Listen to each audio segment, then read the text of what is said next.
What's up mga idol? So ngayon ay meron naman po tayo video tutorial para sa inyo, para sa ating YouTube channel. So ang tanong, ano nga ba ang gamit ko sa pag-edit ng mga video ko? Yan ang alamin natin. Bago ang lahat, mag-intro muna tayo.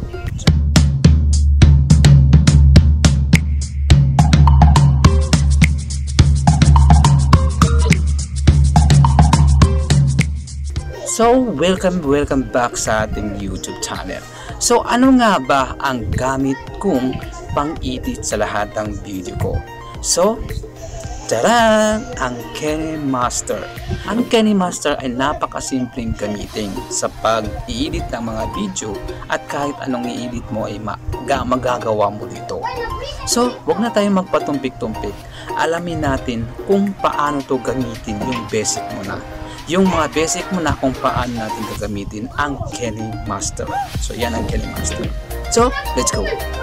So, hello guys! Nandito na po tayo sa screen natin. So, alamin natin kung paano nga ba or meron na po tayong already KineMaster. So, meron na po tayong KineMaster dito. So, yan po ang gamit ko. Ang KineMaster kasi, ang hirap i-download to. Yes, ang hirap i-download to guys. Kaya kapag magda-download kayo ay punta kayo sa Google at doon kayo mag-download. Okay? Kasi ang hirap dito. So, wala pong available ang KineMasters.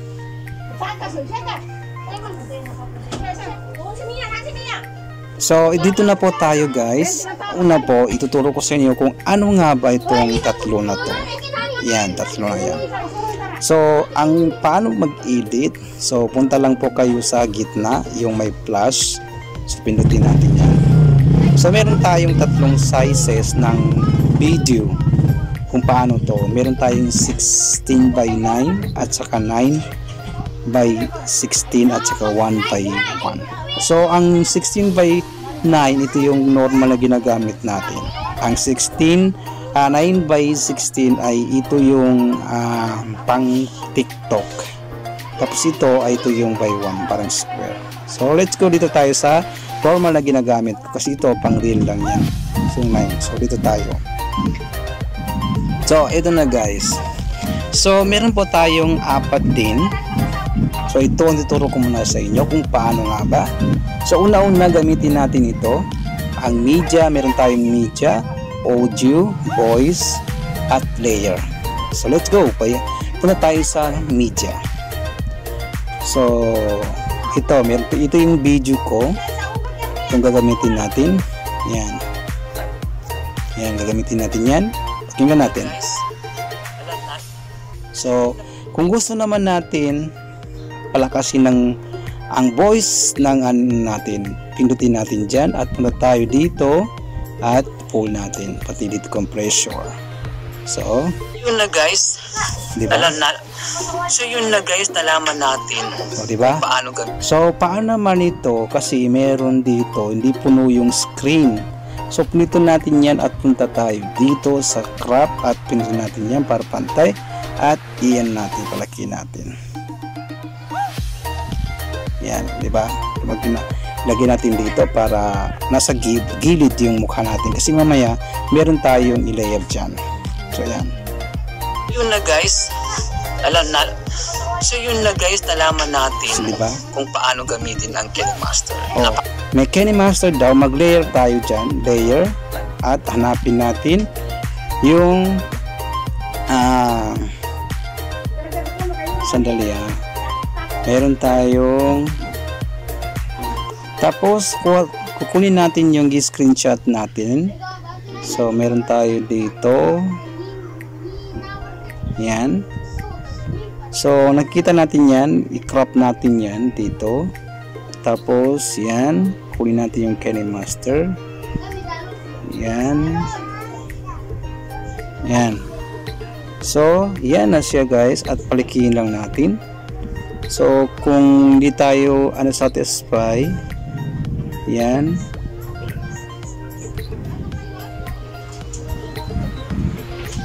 So yan, pwede na yan at ilagay natin dito. Yan. Tapos kung kailangan natin maggawa ng ano ito or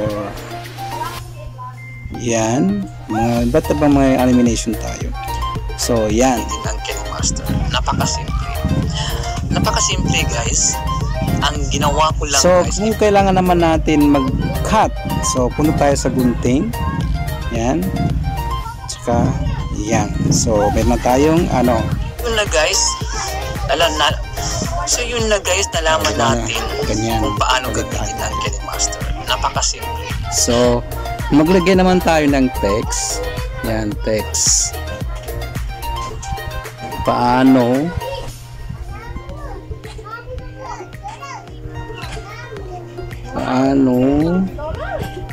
gamitin ang KineMaster. So yan, meron na tayo, di ba? So ganyan lang, ikaw na lang bahala mag-design yan. Drag natin, yan. Tapos punta tayo dito para magkaroon. Meron naman tayong right, ganyan. Tapos ito pwede natin slow, yan. So yan, tapos pwede tayong magpalit ng color, green. Tapos pwede nating may background, may full background color, yan. Tapos pindutin natin yan para palitan natin ng full, yan, di ba? Simple. So sa voice over naman, yan, sa voice over, sige, mag voice over tayo.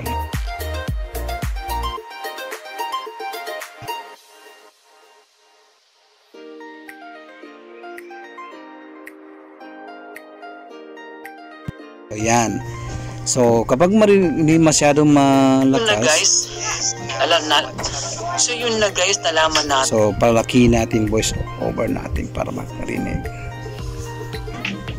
Yun na guys, yes mga kapag gusto natin pakinggan yung ano, ito imimit lang natin diyan, di ba?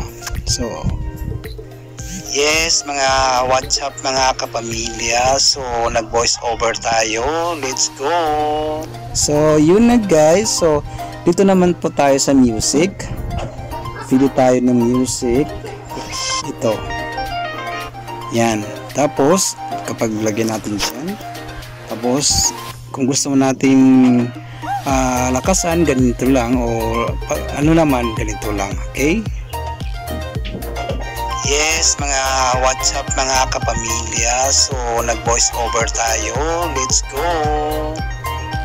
Diba? Ganyan lang kasimple guys, ganyan lang kasimple gamitin ang KineMaster. Cut natin ito, cut natin guys kasi mahaba. So paano nga ba mag-save?